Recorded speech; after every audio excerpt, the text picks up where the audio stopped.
Abbas Araghchi a publié donc un texte sur le réseau X pour dénoncer l'attaque américaine et dire surtout que l'Iran se réservait le droit donc de se défendre. Par quels moyens? C'est vraiment toute la question qu'on se pose ici. Abbas Araghchi qui se trouve donc toujours à Istanbul, en Turquie, et doit se rendre donc demain à Moscou pour rencontrer le président Poutine.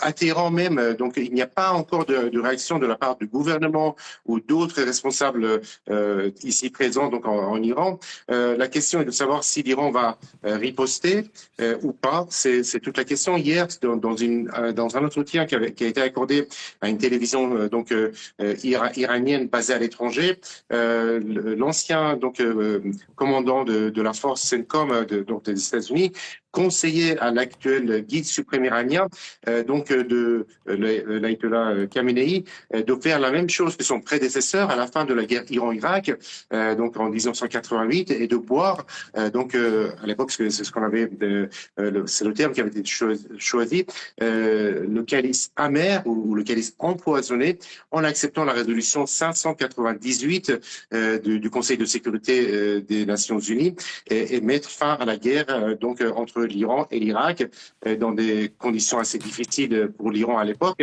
Et donc, est-ce que on est dans cette situation-là actuellement?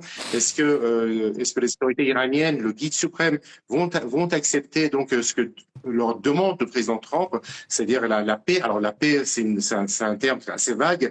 Quelles sont les conditions exigées par les États-Unis pour mettre fin aux attaques israéliennes, mais aussi américaine?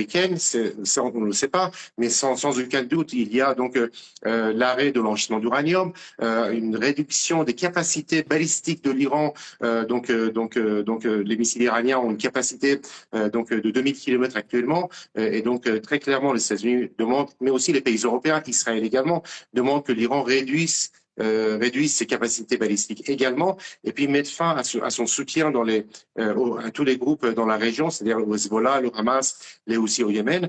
Et donc, est-ce que l'Iran va accepter ces conditions pour un cessez-le-feu et une paix? C'est toute la question qu'on se pose ici. Et donc, il y a beaucoup d'inquiétudes en Iran sur qu'on entre dans un engrenage et qu'il y ait des frappes encore plus lourdes de la part des États-Unis, mais aussi de la part d'Israël.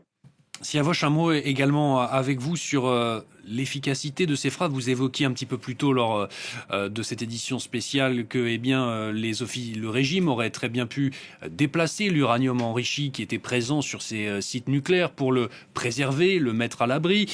Un député du régime dit finalement le site de Fordo n'a été endommagé que superficiellement d'une certaine manière. Est-ce que du côté iranien on constate une efficacité relative des frappes américaines?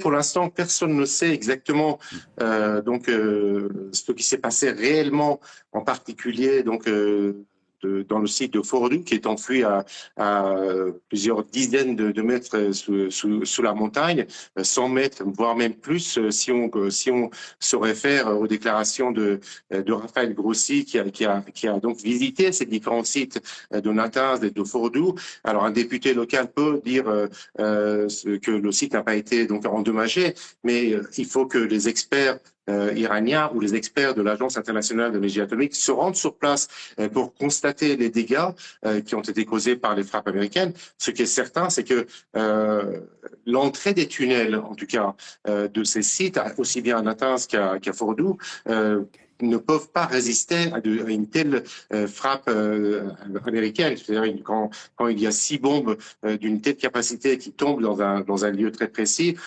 donc il y a des destructions massives, comme cela m'a été raconté par exemple par un Afghan qui vit en Iran, qui disait que les bombes américaines avaient fait en sorte que pendant des années dans une région de l'Afghanistan, il y avait aucune vie qui existait dans dans une montagne qui avait été frappée par les Américains. Donc on est dans cette figuration. Est-ce que et personne ne peut le dire quels ont été les dommages causés, mais en tout cas ce qu'on peut estimer, c'est que ce sont des dommages très importants, puisque le président Trump parle de destruction donc de ces 3 sites. Et ce qu'il faut savoir, c'est que si jamais ces destructions n'ont pas été réalisées, les Américains se gardent bien les mains ouvertes pour frapper de nouveau donc ces mêmes sites à plusieurs reprises.